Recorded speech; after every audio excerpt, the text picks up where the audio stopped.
Nagngangangal-ngal na naman po itong si Mr. Harry Roque dahil nga sa statement ni Senator Antonio Trillanes tungkol sa posibleng pag-aresto kay Digong at sa iba pang akusado na sina Sara Duterte, Bongo, Bato de la Rosa at gusto rin atang sumama ni Mr. Robin Padilla. Huwag daw natin patulan, huwag daw sanang maniwala. Talaga lang. Eh di ba kabadong-kabado itong mga Maka Duterte na ito, itong mga taga-suporta ni Digong, dito sa statement nga na ito ni Senator Antonio Trillanes, lalo po kayong kinabahan. At kung hindi talaga kayo naniniwala, o di sana wala na lang kayong pake. Pero yung mga statement nyo, katulad ng statement na ito na itong si Harry Roque, halatang halata po nakabado. Halatang halata na takot. Talagang kayo pa ang takot, ano ho? Pero dito, yun nga, sabi dito, kaya daw nag-iingay atong si Trillanes dahil gusto daw mag-rejoin sa government. Gusto daw tumakbo uli. Gusto daw bumalik sa politika. Abay, kahit naman siguro hindi mag-ingay ang isang katulad ni Trillanes, talaga namang may plano pa yan na bumalik. Bakit? Bata pa po ang isang Trillanes. Napakabata pa. At alam natin kung ano na yung kaniyang nagawa bilang isang senador. At sigurado tayo pag ito ay, kung gustuhin man na bumalik nga ni Trillanes sa politika, abay hindi yan gagawa ng mga ganitong klaseng drama. Hindi po ito drama, hindi po ito papansin. Sabi ng ilang kaalyado ni Digong, irrelevant na daw kasi itong si Trillanes. Si Trillanes talaga ang irrelevant. Ipinagtutuunan nyo ngayon ng pansin itong mga statement ni Trillanes Kalimitan sa inyo ay nagmamarunong at nagkukunwari, nagmamaang-maangan na hindi daw totoo itong mga statement nga na ito ng isang dating senador na si Trillanes. Sabi, that's why he is making a loud noise about it. Loud noise daw.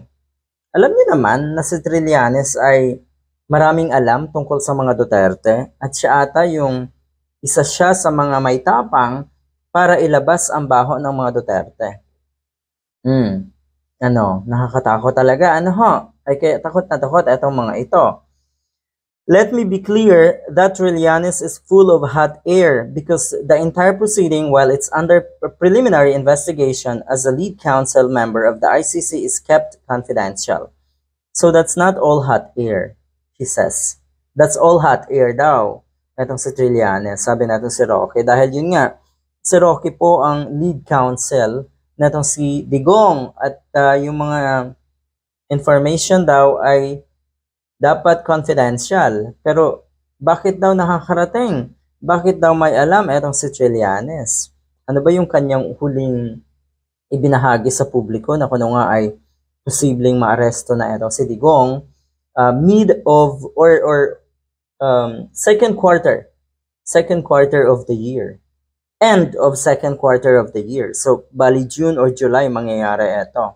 First batch, si Duterte lang. At second batch, ay yung iba pa na principal actors. Kasama dyan, syempre, si Sara Duterte at si Bato de la Rosa. Yun lang. Yun lang. Hindi naniniwala itong si Harry Roque. Sabi niya, gumagawa lang daw ng ingay nga itong si Senator Trillanes dahil gustong bumalik sa politika. Katulad ba yan ng pag-iingay mo, Mr. Harry Roque, dahil umaasa ka pa rin na makakapwesto ka sa Senado? For God's sake. Negatibong-negatibo na po ang tingin ng publiko sa mga katulad ni Harry Roque dahil napaka-inconsistent ng kanyang mga pahayag, halatang halata na nagpapagamit sa mga katulad ni Digong. At pag ikaw ay nagpagamit, saklap yan.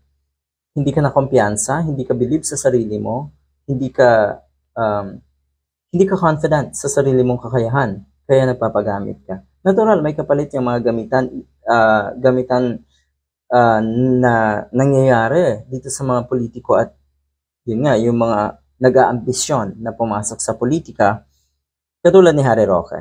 Yun ang ibig sabihin doon. Talaga lang, nag-iingay si Trillanes, o diba, matagal ka na pong nag-iingay Harry Roque, at mukha pong walang kahihinatnan yung pag-iingay nyo. Dahil halata kasi, nag-iingay kayo, at the same time, naninira kayo ng kalaban at sumisip-sip kayo sa mga taong akala mo ay makakatulong sa iyo. sa pagpasok mo sa Senado. Good luck!